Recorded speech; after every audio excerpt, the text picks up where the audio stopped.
The entire book is presented as a dream sequence narrated by an omniscient narrator. The allegory, as protagonist, Christian, is an everyman character, and the plot centers on his journey from his hometown, the city of destruction, this world, to the celestial city, that which is to come, heaven. Atop Mount Zion, Christian is weighed down by a great burden, the knowledge of his sin, which he believed came from his reading the book in his hand, the Bible. This burden, which would cause him to sink into hell, is so unbearable that Christian must seek deliverance. He meets Evangelist as he is walking out in the fields, who directs him to the wicket gate for deliverance, since Christian cannot see the wicket gate in the distance. Evangelist directs him to go to a shining light, which Christian thinks he sees. Christian leaves his home, his wife, and children to save himself. He cannot persuade them to accompany him. Obstinate and Pliable go after Christian to bring him back, but Christian refuses. Obstinate returns disgusted, but Pliable is persuaded to go with Christian, hoping to take advantage of the paradise that Christian claims lies at the end of his journey. Pliable's journey with Christian is cut short when the two of them fall into the slough of despond, a boggy mire-like swamp where pilgrims, doubts, fears, temptations, lusts, shames, guilts, and sins of their present condition of being a sinner are used to sink them into the mud of the swamp. It is there in that bog where Pliable abandons Christian after getting himself out. After struggling to the other side of the slough, Christian is pulled out by Help, who has heard his cries and tells him the swamp is made out of the decadence, scum, and filth of sin, but the ground is good at the narrow wicket gate. On his way to the wicket gate, Christian is diverted by the secular ethics of Mr. Worldly Wiseman into seeking deliverance from his burden through the law, supposedly with the help of a Mr. Legality and his own civility in the village of morality, rather than through Christ, allegorically by way of the wicket gate. Evangelist meets the wayward Christian as he stops before Mount Sinai on the way to Mr. Legality's home. It hangs over the road and threatens to crush any who would pass it. Also the mountain flashes with fire. Evangelist exposes Worldly Wiseman, legality, and civility for the frauds they are. They would have the pilgrim leave the true path by trusting in his own good deeds to remove his burden. Evangelist directs Christian to return to the way to the wicket gate, and Christian complies. Uddharan Chinna. At the wicket gate begins the straight and narrow King's highway, and Christian is directed onto it by the gatekeeper Goodwill, who saves him from Beelzebub's archers at Beelzebub's castle near the wicket gate and shows him the heavenly way he must go. In the second part, Goodwill is shown to be Jesus himself. To Christian's query about relief from his burden, Goodwill directs him forward to the place of deliverance. Christian makes his way from there to the house of the interpreter, where he is shown pictures and tableaus that portray or dramatize aspects of the Christian faith and life. Roger Sharrock denotes them, emblems. From the house of the interpreter, Christian finally reaches the place of deliverance. Allegorically, the cross of Calvary and the open sepulchre of Christ, where the straps that bound Christian's burden to him break, and it rolls away into the open sepulchre. This event happens relatively early in the narrative. The immediate need of Christian at the beginning of the story is quickly remedied. After Christian is relieved of his burden, he is greeted by 3 angels, who give him the greeting of peace, new garments, and a scroll as a passport into the celestial city. Encouraged by all this, Christian happily continues his journey until he comes upon 3 men named Simple, Sloth, and Presumption. Christian tries to help them, But they disregard his advice.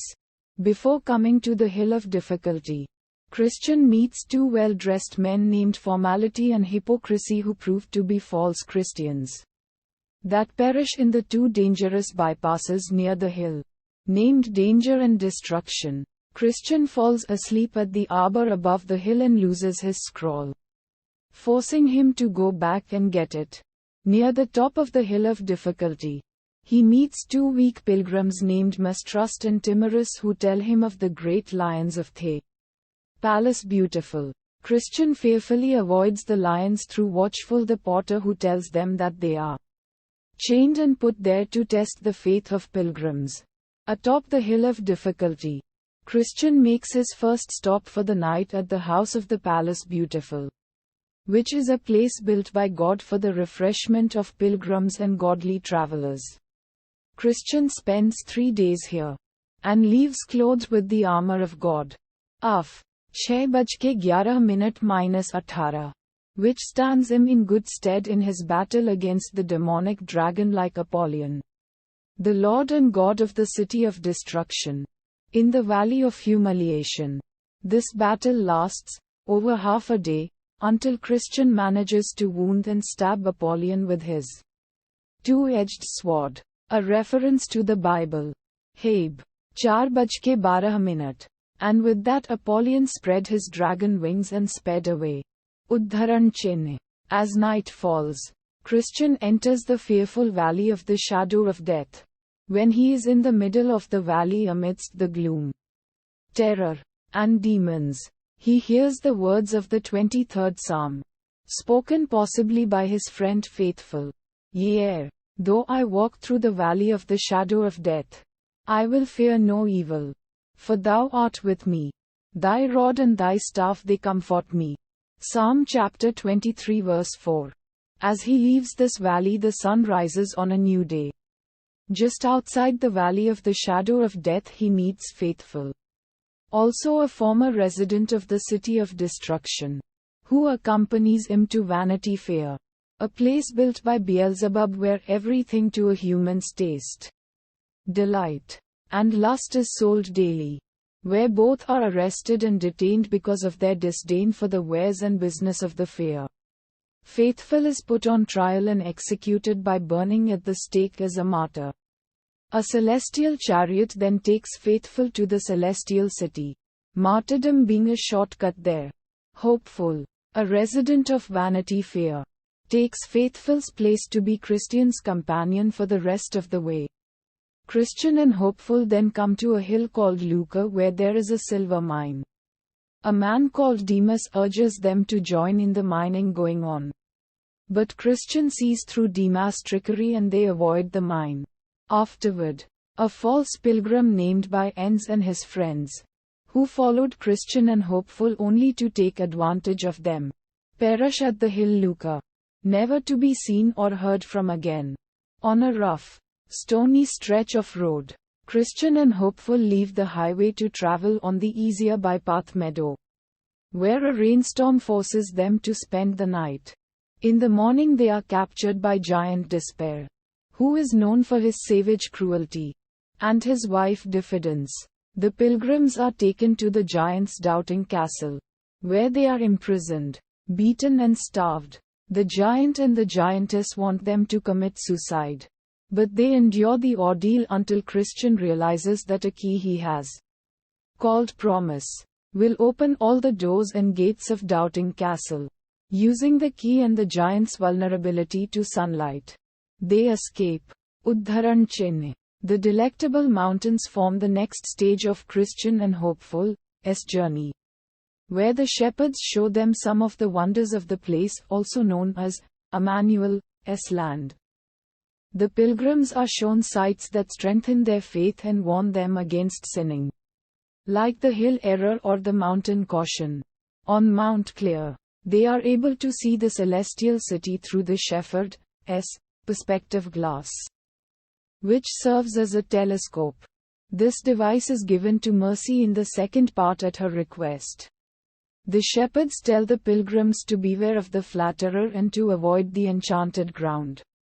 Soon they come to a crossroad, and a man dressed in white comes to help them. Thinking he is a shining one, angel, the pilgrims follow the man, but soon get stuck in a net and realize their so-called angelic guide was the flatterer. A true shining one comes and frees them from the net. The angel punishes them for following the flatterer and then puts them back on the right path. The pilgrims meet an atheist, who tells them heaven and God do not exist. But Christian and Hopeful remember the shepherds and pay no attention to the man. Christian and Hopeful come to a place where a man named Wanton Professor is chained by the ropes of 7 demons who take him to a shortcut to the lake of fire. Hell. This reminds them of a man named Little Faith, who had been mugged by thieves that stole his spending money and resulted in him having a hard life. Although the thieves did not take Little Faith's scroll or his jewels, which he kept safe through his journey.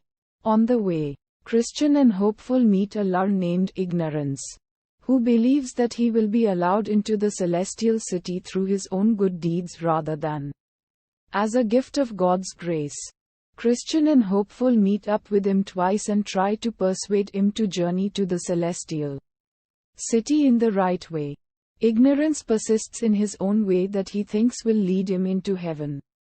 After getting over the river of death on the ferry boat of vain hope without overcoming the hazards of wading across it, Ignorance appears before the gates of Celestial City without a passport, which he would have acquired had he gone into the King's Highway through the Wicket Gate.